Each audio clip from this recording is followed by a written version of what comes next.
So, you are on the internet using a web browser. You know, that thing with the address bar and back button and bookmarks. That thing you're in right now, up there.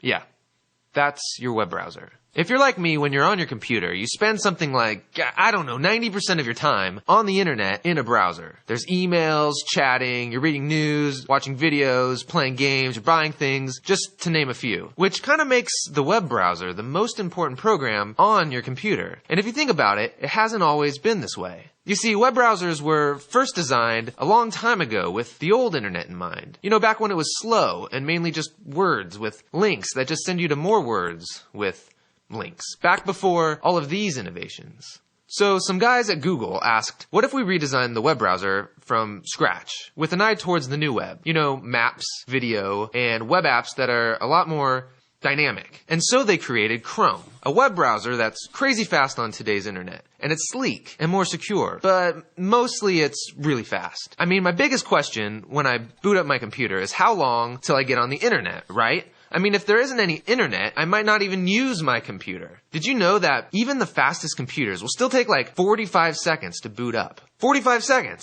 You can make a sandwich in that time.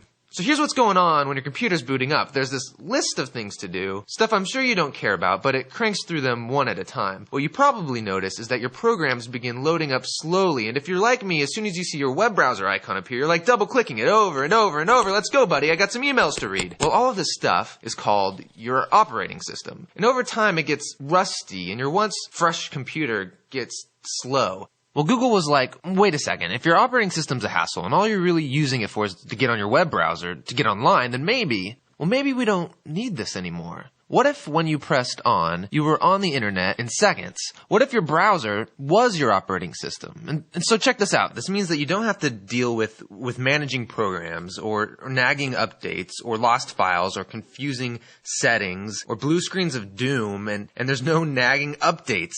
Just your browser. Which means you can still listen to music, you can watch movies, interact with friends, you're creating documents, you're playing games, you're writing your emails, you're doing all of this stuff that you were already doing on the internet. But here's the thing, none of this is stored on your computer. What? None of it, you ask? Yeah, none of it. Really nothing? Yeah, nothing is stored on your computer. Well, where is it? It's on the internet. You know, like when you access your emails from your computer and your phone. The email, it isn't stored on either device. So if everything's stored on the internet, then your phone, your computer, all of these devices are what people call stateless. Which is kind of a big word, so maybe just remember this. Chrome is a totally rethought web browser. And you can download it right now on your computer. But Chrome OS is a totally rethought computer that lets you stop worrying about your computer so you could focus on the internet. Which is what most of us use our computers for nowadays anyways.